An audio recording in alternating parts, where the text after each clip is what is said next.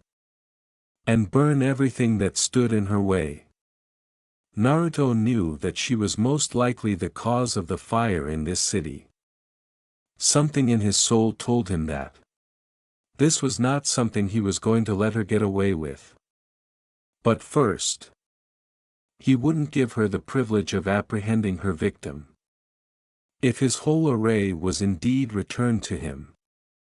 With the knowledge that it would be simple to reverse her actions, he placed his right hand on the blazing warrior. "It's two."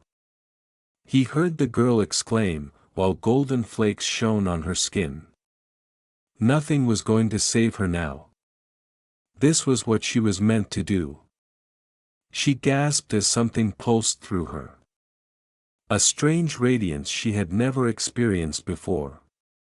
But the warmth she felt inside herself disappeared. Vanished. Cooled. Her eyes were sparkling. Did the glow go out now? The flakes were gone. His hand left her forehead, and her hands snapped in front of her. She found this hard to believe. Had he repaired what she had done to her? The burns healed quickly. Pira looked at him and her face took on a look of surprise. "Who are you?" When Naruto noticed another little girl kneeling beside them, staring at him in stunned stillness with her mouth moving but not yet formed, he simply smiled widely. It's interesting to note that, in spite of what he had done, her eyes shook at his presence rather than his action. He claimed that this was the first time he had ever performed a miracle of this kind and that it had taken everyone by surprise. And those silver eyes. That dying gleam of silver within them. It mirrored the brightness he saw around him. But he had some clues to follow. After grinning, Naruto turned to face the woman soaring through the skies, astonished to see the destruction she had wrought undone. "To those that are my friends and in need of assistance, they can call Uzumaki Naruto. For my enemies and those that cause chaos," stated Naruto, "they can call me their worst nightmare." Cinder snarled and ran at them, a trail of flames trailing after her as the fire flashed around her eyes. "Today, all the ants dare to oppose me," she exclaimed. "Fine. I burn you all to ashes." She carried two fire-forged glass swords, making her objective clear. She turned her head and her amber and orange eyes met, but it was less noticeable than the startled surprise when her wrist was grabbed by the side. He only had to look into her eyes to see the disbelief. She was so confident in her skills and couldn't comprehend how he was already by her side. This wasn't even going to be hard for him. With a precise flick of his arm, he tossed her through the tower, first up and then down. He sensed that no one was there, so there was no risk in throwing her through the whole structure. Before realizing that his toss had nearly sent the black-haired and red-haired girls flying, he winced. Although he could see they had some training, he was unaware of the power of this shape. It had been a while since he had used it, and he had never attempted to use it against someone who couldn't take it. Naruto hadn't even put much effort into the toss because he wasn't attempting to murder the woman. He needed her to live so that she could be held responsible for her actions. Often death was a blessing. One that he would not follow. Not quite yet. He wanted to know. Having gazed into those eyes, everything became plain to him as he gazed at the scene, and a brilliant golden glow flared about him. The negativity was destroying this place. Strange creatures wandering here and across the city. People are attacking civilians alongside them,